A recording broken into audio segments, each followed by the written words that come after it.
So I want to talk for a minute, maybe a little longer than that, but about this dream that I used to have when I was a little kid. And it was a very, I always described it as a very textured dream because there was sensations to it that were not my body.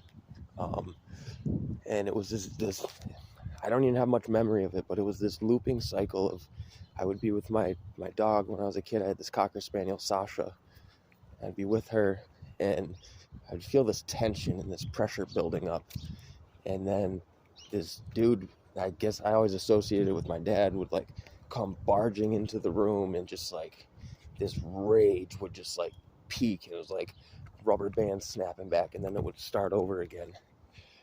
And the older I got, when I started getting my teen years and got really into psychedelics and tripping, which still to this day, even though I talk about being clean, sober, I'm an advocate of responsible medicinal use of marijuana, certain psychedelics, ritualistically preferably. You can do a lot of important deep work if you learn what you're doing.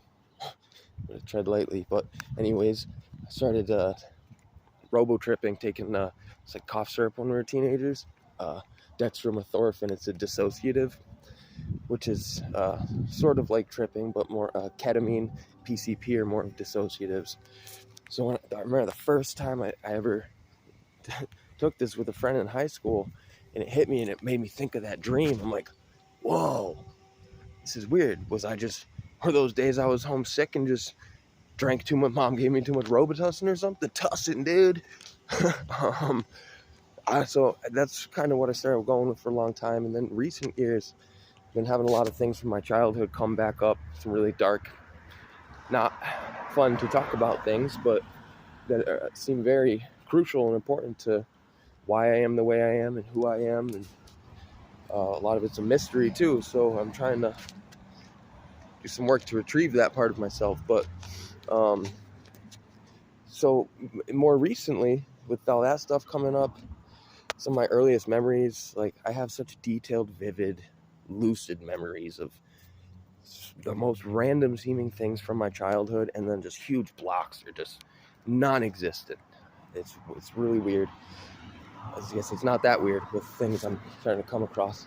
But lately I've been doing a lot of work with myself, and a lot of like spiritual work, astral type of stuff, and getting in tune with our lighter light bodies. Some will understand, and some will understand this too. The vibration is associated with projecting and feeling your etheric and astral bodies. That's what was going on in this dream, I'm pretty sure, as opposed to taking too much Robitussin and tripping balls as a kid. Because my first memory I've always had, that I've always described, I think I was like 4 years old, and how I remember it, my grandmother tried describing the meaning of what heaven was to me. She was a religious alcoholic.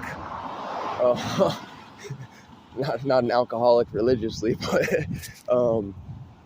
and I had an in my mind, how I've always interpreted it, I had an existential crisis at like 4 or 5 years old, and I remember just being in her shower, taking a hot shower, just bawling my eyes out, holding myself, and thinking of the idea and concept of forever and going up into the sky forever sounded awful to me. It just sounded so wrong, and it felt internally so out of whack and off center. It was absolutely terrifying to me. But I'm also wondering, because of some of the revelations I've had, it have to do with sexual abuse. And yeah, because the guy that I suspect of this was associated with her, my grandmother.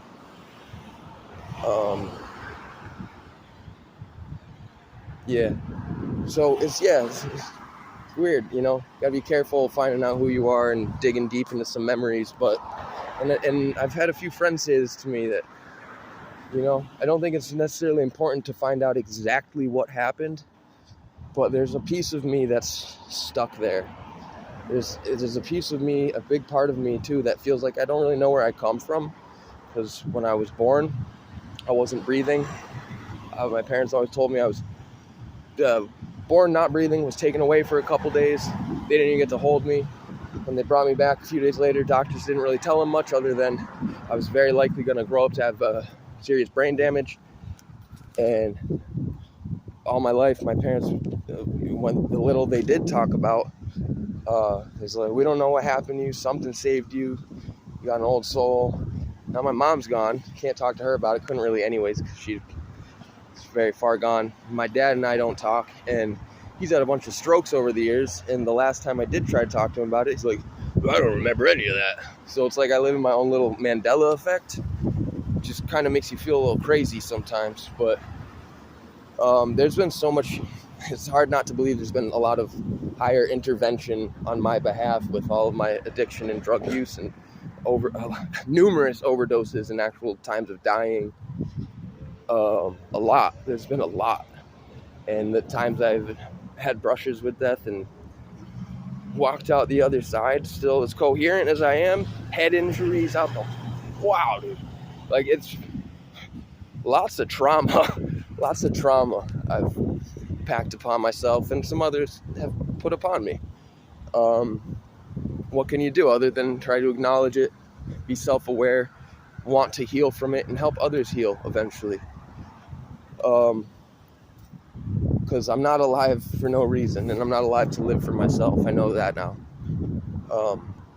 But yeah, so there's a lot of things I just talked about are things that are very important to me, especially my birth. Like, there's no ways within the typical Western structures and societies that I feel I can really get answers to these things.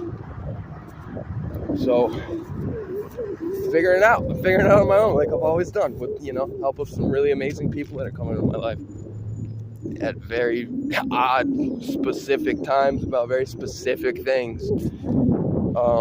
I never would have thought my life would be where it is right now. And all of that being said, all the kind of crap I just talked about, like, I'm grateful for everything, because I wouldn't be here saying this the way that I am, with the sense of sincerity that I know that I can speak with. And I imagine there's a lot of people out there that will relate to this. Like, there's a lot more to this world than we see. And we're uncovering a lot. Let's go! Send it!